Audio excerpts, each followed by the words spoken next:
pengen lari-lari aja gitu kan, pegangin kenceng. Akhirnya ngaji diem tuh semua, diem tem. Cuma yang saya nggak habis pikir, itu orang kemana? Selesai ngaji orangnya kemana?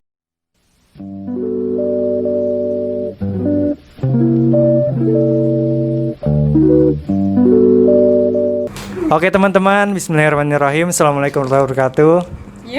Ya, malam ini kita lagi bertamu ke rumah Om Juragan. Selaku sebenarnya ini Juragan. Ini tuh sebenarnya Pak Guru kita waktu sekolah, tapi dia tuh punya banyak pengalaman waktu naik gunung. Ya, kita mau tahu nih pengalaman paling mistis apa sih ketika Om Juragan ini naik gunung. Ya, oke, Om Juragan silahkan. Maksudnya mistis gimana? Ya. Ya kan? Ya, jadi ini memang anak murid saya juga ya. Waktu SMP lagi. Iya, Pak. Waktu SMP kesalahan saya satu tuh. Apa? Jadi ketika ada jam kosong, terkadang saya cerita pengalaman di gunung ya. Iya. Ada. Parah dah. Tiba-tiba malam ini datang ya kan, nanya, "Pak, ngetek dong," katanya kan. Oke. Tahu keadaan di gunung itu kayak gimana ya? Yang tadi bilang mau gunung yang mana gitu loh ya kan? Ya kan, Kita saking banyaknya ceritanya gitu ya. Yang paling mistis itu sebenarnya kan ada mitos nih Pak, kalau misalkan di Jawa Barat itu yang mistis itu misalkan Slamet. Kalau misalkan ada lagi kalau di Jawa Tengah Merapi. Tapi sepengalaman Pak Jack yang pernah naik ke gunung mana yang paling wah gila nih, gue nggak nyangka banget ada hal seperti ini gitu. Tapi sebenarnya setiap tempat beda karakter ya, entah itu di Salak atau di Slamet atau di Sumbing atau di tempat lain seperti Semeru atau Rinjani atau tempat lain lah gitu kan. Sebenarnya beda tempat beda karakter. Jadi ketika ditanya tempat mana yang paling horor, semuanya sih sebenarnya sama gitu ya. Sebenarnya sama, tergantung dari diri kita sendiri ya. Kayak pernah ngalamin seperti kayak misalnya naik di Gede sendiri kesasar, ya itu masuknya horor juga ya jatuhnya. Pernah ada pengalaman kayak di Gede itu sekitar tahun 99 gitu. 99. 99 Siapa? udah naik. 99. Oh gila Aku sih. udah naik. Udah. Berarti tahun pertama naik itu tahun 99. SMP kelas 1. SMP kelas. SMP kelas 1. Kita SMP kelas 1 masih main warnet. Banyak main kelas 1. warnet sama Facebook. SMP kelas 1 saya naik, ya kan. Gunung pertama yang saya naik itu Gunung Putri. Gunung Putri. Nah, cuma sampai sekarang nyari Gunung Putri pasti nggak bakal ketemu. Karena udah habis gunungnya. Udah Udah habis, udah buat nguruk gitu tuh perumahan tuh di Jonggol. Iya di Jonggol, ya kan? Gunung Putri. Uh-uh. Adanya namanya doang Gunung Ada Putri. namanya Jalan Raya Gunung Putri. Cuma kalau tempat serem, semua tempat yang serem ya. Salah satu contoh misalnya kayak Gunung Gede lah. Itu sekitar tahun 99 lah, 1999. Kejadian itu pasca kerusuhan ya. Iya. Pasca kerusuhan. Kejadian pasca kerusuhan. Saya berangkat naik gunung. Berangkat itu sekitar 5 orang lah. Enggak, banyak lah. Sekitar sekitar 5 orang, berangkat sekitar 5 orang. Berarti ganjil ya, Pak? Ganjil. Jadi hal pertama tuh kayak gini loh contohnya. Kejadian kita naik itu waktu itu dari Cibodas. Dari Cibodas naik, tapi naik Cibodas turun Cibodas sebenarnya ya. Naik dari Cibodas sampai Kandang Badak itu nggak pernah ada masalah. Iya. Tiba-tiba ada satu teman cewek yang memang lagi datang bulan halangan. Dia nggak ngomong kalau dia datang bulan. Nggak ngomong. Tiba-tiba alasan dia mau buang air. Gitu. Padahal mau ganti mungkin ya.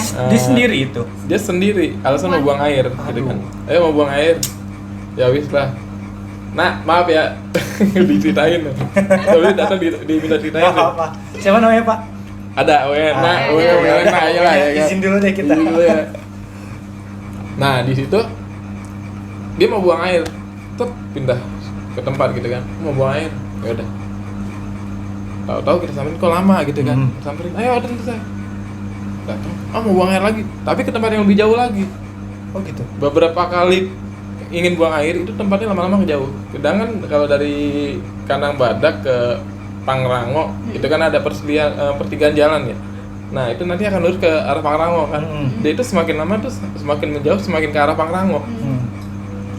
Udah gitu kondisi tiba-tiba ada teman lagi cewek, dia kayak orang ngamuk lah, itu apa, tinggi banget dia bilang, itu tinggi, cewek,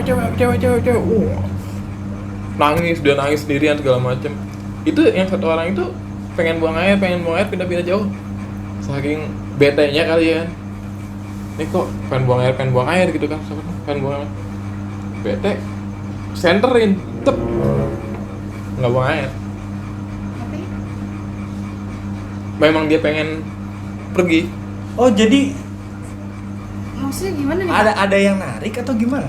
Iya, kayak ada yang ngajakin dia pergi. Berarti dia bohong. Bohong, Ini. alasannya pengen buang air. Untung kita awasin dia gitu kan, jaga jarak. Ternyata dia mau pergi, mau ke arah Pangrango. Nah terus itu udah kita bawa aja, udah ya bawa. Nah tiba-tiba pas sampai bawa ke depan tenda baru hampir mayoritas cewek yang ada di situ kesurupan. Termasuk orang ini nggak? Termasuk orang itu. Wah gila banget. Ngamuk. Di gunung kesurupan. Ngamuk. Sampai kita rencana kita mau ikat kan. Cuma kalau kita mau ikat itu kita berpikir ini manusia, Iya. bukan Iya. hewan. Iya. Kalau hewan mungkin boleh diikat kan. Ya memanusiakan manusia lah gitu ya. Akhirnya kita pegangin aja. Tiba-tiba sekitar jam 2:30 atau jam 2 gitu kan. Ada sekelompok orang itu pakai baju putih-putih semua.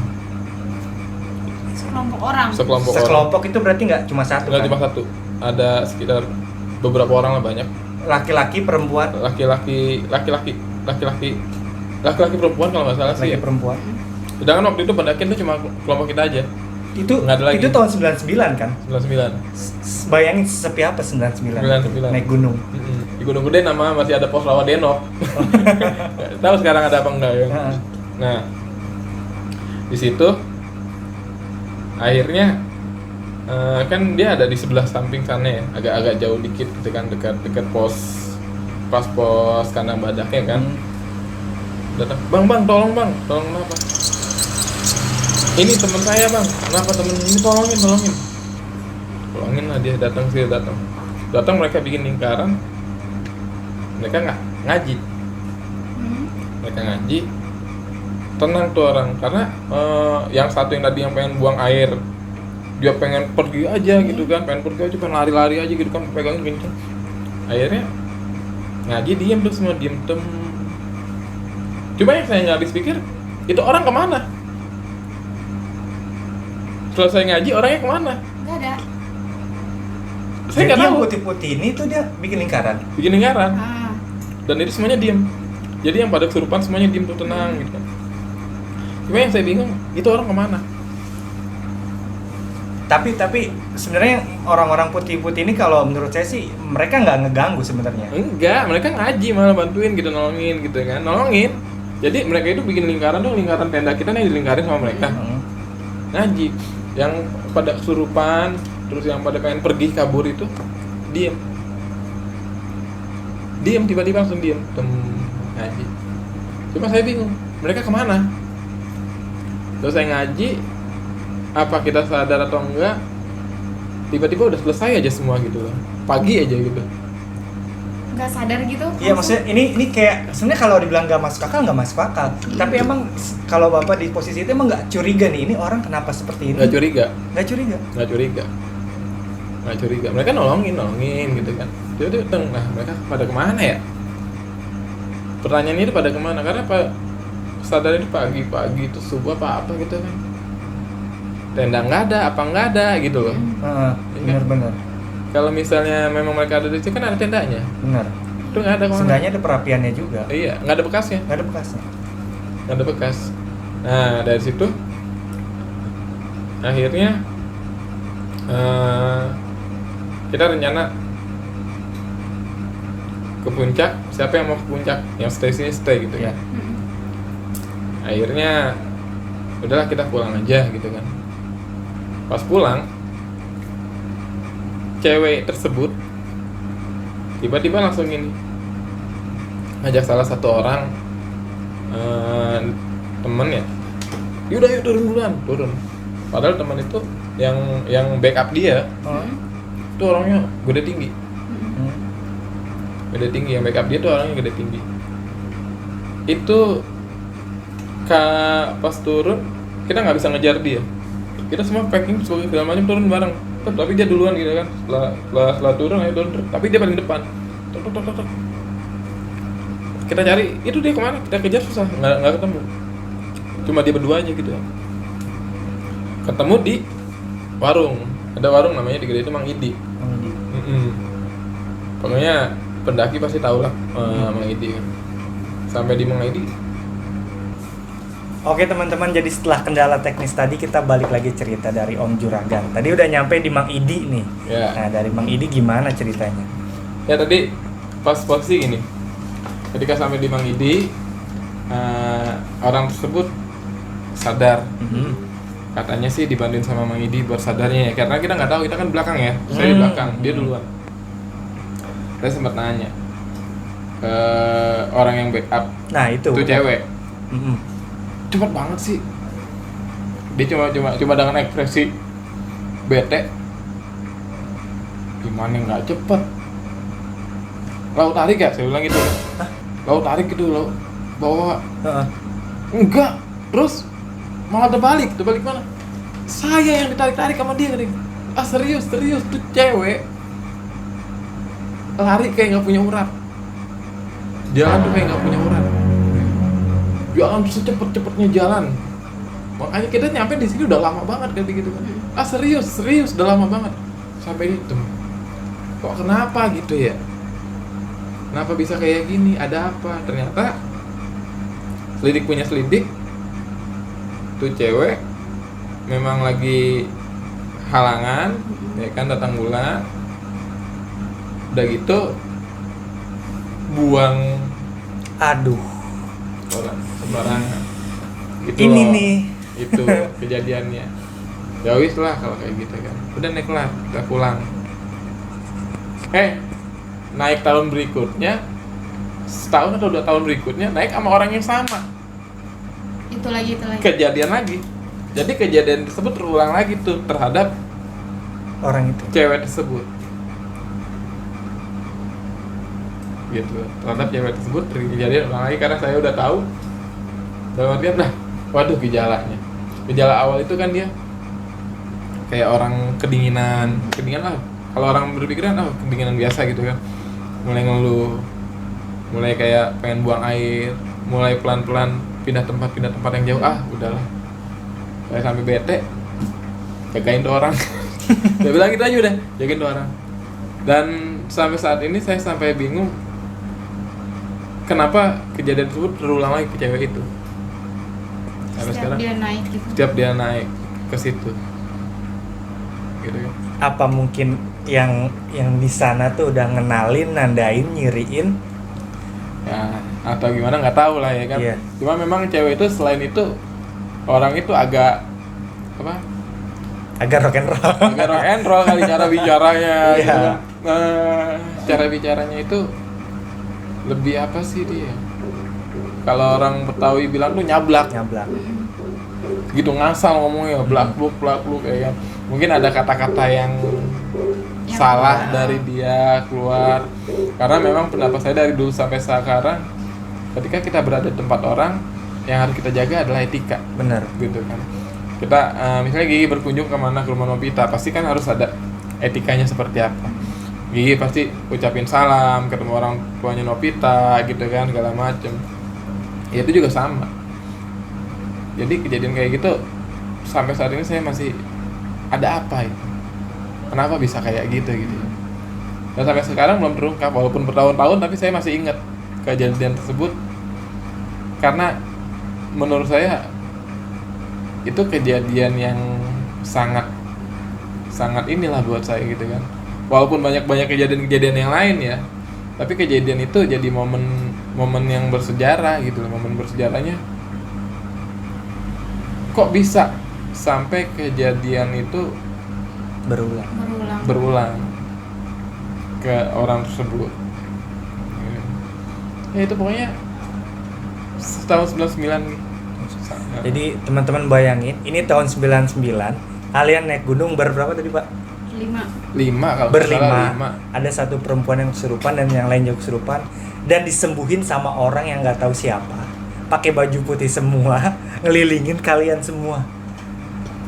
Bayangin sendiri deh tahun 99. Dan itu kayak cuma gimana. tenda tim kita doang. Tenda cuma tim kita doang berlima di tengah hutan, nggak ngerti lagi deh itu.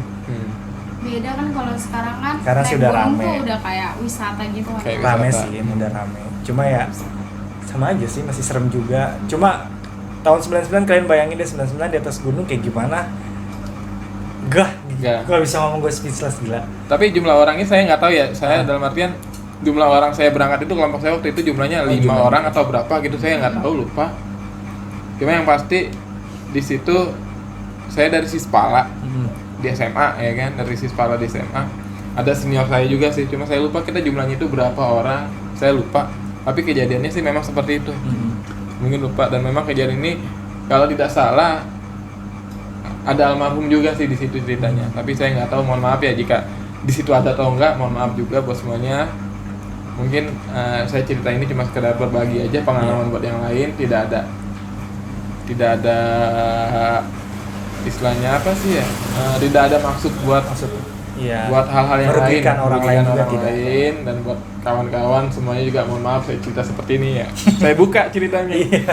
Baru kali ini saya buka cerita seperti ini gitu. Oh gila, kita beruntung banget berarti nih. Karena memang mungkin kawan-kawan juga semuanya nge-keep kali ya, atau nggak mau cerita. Gak mau cerita. Soalnya kan ada mitos kalau di atas gunung ada apa-apa kita nggak usah cerita. Ceritanya nanti di bawah. Ceritanya nanti di bawah, ya benar-benar. Iya, iya sih. Ya cukup sampai situ sih Gigi. Oh gitu ya. Jadi misalkan inti dari cerita ini sih emang kayak kalau misalkan kita naik gunung, tetaplah ya Pak, tata krama, etika, karena bagaimanapun kita mengunjungi rumah orang, meskipun rumahnya tidak kelihatan bentuknya.